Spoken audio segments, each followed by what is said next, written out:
मध्य प्रदेश की ताजा खबरों के लिए इस चैनल को सब्सक्राइब जरूर करें। शुरू करते हैं मध्य प्रदेश आज शाम की 10 बड़ी खबरें। किसानों को फसल का कर्ज चुकाने के लिए और मोहलत देगी सरकार। जी हां दोस्तों, राज्य सरकार द्वारा सस्ता कर्ज मिलने के बाद भी समय पर नहीं चुकाने वाले किसानों को राज्य सरकार डिफॉल्टर घोषित नहीं करेगी, उन्हें कर्ज चुकाने के लिए और मौका देगी। राज्य सरकार पहले भी 3 बार कर्ज चुकाने के समय बढ़ोतरी कर चुकी है, अब एक बार फिर उन्हें और समय देगी। फिलहाल राज्य सरकार ने कर्ज चुकाने की समय सीमा को बढ़ाकर 30 जून कर दिया। इसके एक बार फिर 15 दिनों के लिए आगे बढ़ाया जाएगा।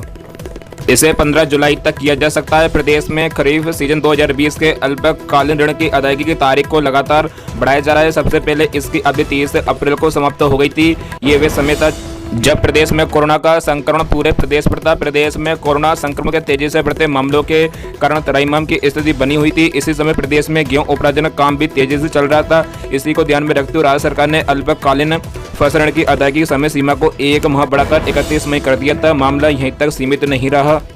31 मई बीत जाने के बाद भी जब पर्याप्त संख्या में किसानों ने फसल ऋण जमा नहीं किया तो राज्य सरकार ने एक बार फिर समय को बढ़ाकर 30 जून कर दिया। मामला अब यहीं तक सीमित नहीं रहेगा। अल्पकालिक फसल ऋण की अदायगी के समय में और बढ़ोतरी करने की तैयारी की जा रही है, जिससे कि कम से कम किसान डिफॉल्टर घोषित हो। इसलिए ऋण अदायगी की समय सीमा को बढ़ाकर 15 जुलाई करने की तैयारी की गई है।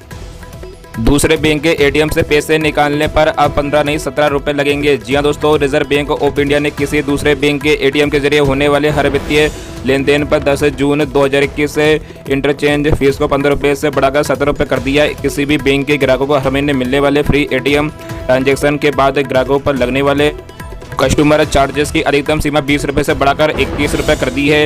इंटरचेंज फीस में की बढ़ोतरी 1 जनवरी 2022 से लागू होगी। बैंक ग्राहक हर महीने एटीएम से 5 बार फ्री ट्रांजैक्शन कर सकते हैं। भोपाल में दिग्विजय बोले कहां गए वो दिन। जी हां दोस्तों, मध्य प्रदेश में पेट्रोल डीजल और रसोई गैस की मूल्य वृद्धि के खिलाफ कांग्रेस ने हल्ला बोल प्रदर्शन किया। कांग्रेस के कार्यकर्ताओं हाथों में तख्ती लेकर विरोध जताते रहे। प्रदर्शन में शामिल पूर्व मुख्यमंत्री दिग्विजय सिंह ने कहा कि केंद्र सरकार ने जब तक चुनाव चल रहे थे तब तक पेट्रोल डीजल और रसोई गैस के दाम नहीं बढ़ने दिए, लेकिन जैसे ही चुनाव संपन्न हुए सरकार ने इनके दाम बढ़ाने शुरू कर दिए। उन्होंने कहा कि कहां गए वो दिन जब पेट्रोल डीजल और रसोई गैस के दाम आम लोगों के बजट को बिगाड़ते नहीं थे। पेट्रोल डीजल और रसोई की मूल्य वृद्धि कई महीने से हो रही है, लेकिन कांग्रेस अब सड़क पर आ गई है। भोपाल, इंदौर, जबलपुर और ग्वालियर समेत सभी जगह अपने क्षेत्रों में वरिष्ठ नेता हल्ला बोल प्रदर्शन में शामिल हुए। भोपाल में मेजर नान के पेट्रोल पंप के पास किए गए प्रदर्शन में पूर्व मुख्यमंत्री दिग्विजय सिंह, पीसी शर्मा, कैलाश मिश्रा, बीबा पटेल, आनंद तारण, बड़ी संख्या महिला कांग्रेस की सदस्य भी शामिल हुई। मध्य प्रदेश में पेट्रोल के दाम करीब 104 रुपये और डीजल के दाम 95 रुपये के करीब पहुंच गया है। रसोई गैस उपभोक्ताओं को मिलेगी राहत, मंत्रालय ने लिया बड़ा फैसला। जी हां दोस्तों, पेट्रोलियम मंत्रालय जल्दी रसोई गैस उपभोक्ताओं के लिए एक बड़ा फैसला लेने वाला है। दरअसल अब रसोई गैस उपभोक्ता अपनी सुविधा के अनुसार किसी भी कंपनी के वितरक से अपने गैस सिलेंडर रिफिल करवा सकेंगे। इसके लिए पेट्रोलियम मंत्रालय जल्द पायलट प्रोजेक्ट शुरू करने वाला है, जिसके तहत ये सुविधा हरियाणा के गुरुग्राम, महाराष्ट्र के पुणे, झारखंड के रांची में उपलब्ध होगी। इसके बाद इसे पूरे देश में लागू किया जाएगा। जी हां दोस्तों, दरअसल अब एलपीजी उपभोक्ता अपनी सुविधा अनुसार किसी भी कंपनी के वितरक से गैस सिलेंडर रिफिल करवा सकें। यदि कोई उपभोक्ता हिंदुस्तान पेट्रोलियम का है तो वह इंडियन वालों से अपने सिलेंडर बुक करा सकेगा। इसके अलावा यदि कोई इंडियन का उपभोक्ता है वे भारत गैस से अपने गैस सिलेंडर को रिफिल करवा सकेंगे। जी हां दोस्तों, मामले में पेट्रोलियम मंत्रालय की माने तो उपभोक्ता मोबाइल ऐप या ग्राहक पोर्टल के माध्यम से जब सिलेंडर बुक करेगा तो उन्हें वितरण की सूची देगी। तब उपभोक्ता अपने पसंद के वितरण को चुन सकेंगे और उससे ये लाभ ले सकेंगे। बता देंगे इस मामले में पेट्रोलियम और प्राकृतिक गैस मंत्रालय ने ट्वीट करके जानकारी दी है। 6 करोड़ कर्मचारियों के लिए बड़ी खबर, जल्द होगा भुगतान। जी हां दोस्तों, देश भर के 6 करोड़ कर्मचारियों के लिए अच्छी खबर है। दरअसल श्रम मंत्रालय के मंजूरी के बाद ईपीएफओ के 6 करोड़ से अधिक कर्मचारियों को जुलाई अंत तक ब्याज की रकम मिल जाएगी। दरअसल केंद्र सरकार ने इसके लिए अनुमति दे दी। जी हां दोस्तों, दरअसल एम्प्लॉय प्रोविडेंट फंड ऑर्गेनाइजेशन में बचत राशि जमा करने वाले 6 करोड़ से अधिक कर्मचारियों के खातों में 8.5% ब्याज की रकम जुलाई के अंत जमा की जाएगी। प्रोविडेंट फंड अकाउंट में ब्याज की रकम जमा करने की अनुमति केंद्र सरकार ने दे दी है। श्रम मंत्रालय की मंजूरी के बाद जल्दी रकम कर्मचारियों के खातों में पहुंचेगी। मध्य प्रदेश में फिर निकाय चुनाव की आहट। जी हां दोस्तों, मध्य प्रदेश में कोरोना काबू में आने के बाद एक बार फिर निकाय चुनाव की आहट होने लगी है। सरकार ने इसकी तैयारी शुरू कर दी है। सरकार की मंशा जुलाई में लगभग 7 लाख कर्मचारियों को वार्षिक वेतन वृद्धि देने की है। इसके संकेत वित्त विभाग ने कर्मचारियों से जुड़े मामलों पर फाइलों के मूवमेंट से मिल रहे। पिछले साल कोरोना संकट की वजह से सरकार ने वेतन वृद्धि रोक ली थी, लेकिन मुख्यमंत्री ने स्थिति सामान्य होते ही इसका लाभ देने की बात कही थी। जी हाँ दोस्तों, मंत्रालय सूत्रों ने बताया कि मुख्यमंत्री सचिवालय के मौखिक निर्देश के बाद वित्त विभाग ने कर्मचारियों को वर्ष 2020 की वेतन वृद्धि का एरियर देने की तैयारी भी कर ली है। लेकिन एरियर की राशि कैसे दी जाएगी, ये मुख्यमंत्री शिवराज सिंह चौहान तय करेंगे। इसी तरह महंगाई भत्ते को लेकर केंद्र सरकार का रुख देखकर निर्णय लिए जाने के संकेत मिले हैं। जी दोस्तों, प्रदेश में कोरोना संकट अब काबू में। यदि हालत सुधरते गए और सामान्य स्थिति बनती है तो प्रदेश में नागरिक निकाय व पंचायत के चुनाव कराए जा सकते हैं। इसे ध्यान में रखकर अब सरकार विकास पर फोकस करने के साथ ही कर्मचारियों को खुश करना चाहती है। पिछले साल कोरोना की पहली लहर से सरकार की आर्थिक स्थिति खराब होने के कारण कर्मचारियों को वार्षिक वेतन वृद्धि के भुगतान पर रोक लगा दी गई थी।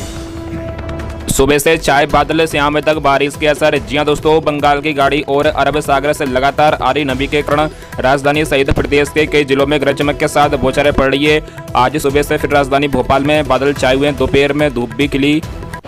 इस दौरान बादलों की आवाजाही में बनी रही। मौसम विज्ञानियों के मुताबिक अब मानसून पूर्व की गतिविधियों और तेज होगी। इसके तहत पूरे प्रदेश में गरज चमक के साथ बरसात होने की संभावना है। मौसम विज्ञानी पीके शाह ने बताया कि वर्तमान में अफगानिस्तान और उससे लगे पाकिस्तान पर एक पश्चिमी विक्षोभ द्रोणिका लाइन के रूप में सक्रिय है।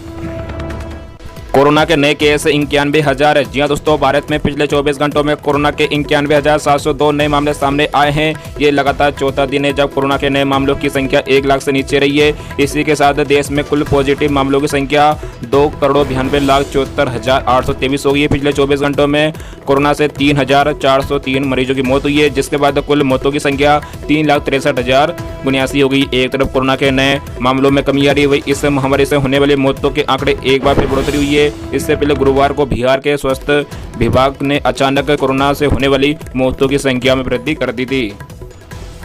आधा साल बीतने के बाद भी जारी नहीं हो सका परीक्षाओं का कार्यक्रम। जी हां दोस्तों, व्यवसायिक परीक्षा मंडल व्यापम 11-12 फरवरी को ही कृषि विभाग की परीक्षा के रिजल्ट अभी तक जारी नहीं कर सका। इसलिए कुछ उम्मीदवारों ने कृषि मंत्री कमल पटेल से व्यापम अध्यक्ष के सेवानिवृत्त होने के पहले परीक्षा निरस्त कराने की मांग की।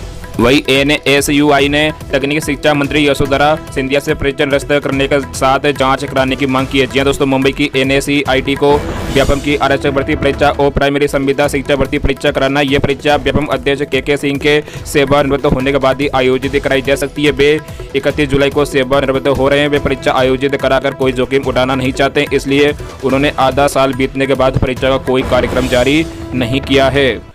जी दोस्तों, NSEIT द्वारा पूर्व में ली गई परीक्षाओं को लेकर विवाद आज भी बरकरार। नागरिक निकाय आरक्षण मामले में हाईकोर्ट में सुनवाई। जी हां दोस्तों, नागरिक निकायों में महापौर, नगर पालिका व नगर पंचायत अध्यक्ष पदों पर आरक्षण पर लगी याचिका पर अंतिम सुनवाई अब 21 जून को होगी। कोर्ट ने याचिका के बाद 2 नगर निगम मुरैना और उज्जैन व गुनियासी नगर पालिका नगर पंचायतों में नियमों का पालन न करने पर आरक्षण प्रक्रिया पर रोक लगा दी थी। साथ ही शासन ने जवाब मांगा था।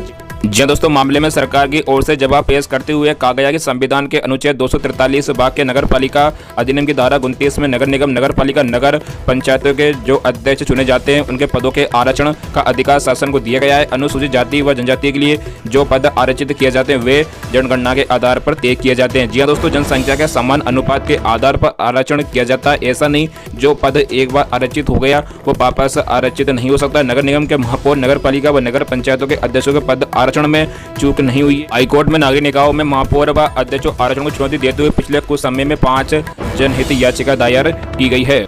कोर्ट ने अब इस मामले में 21 जून को अंतिम सुनवाई की तारीख निर्धारित की है। वीडियो को लाइक करें, चैनल को सब्सक्राइब करें और हाँ दोस्तों, ज्यादा से ज्यादा अपने मित्रों में इस वीडियो को शेयर जरूर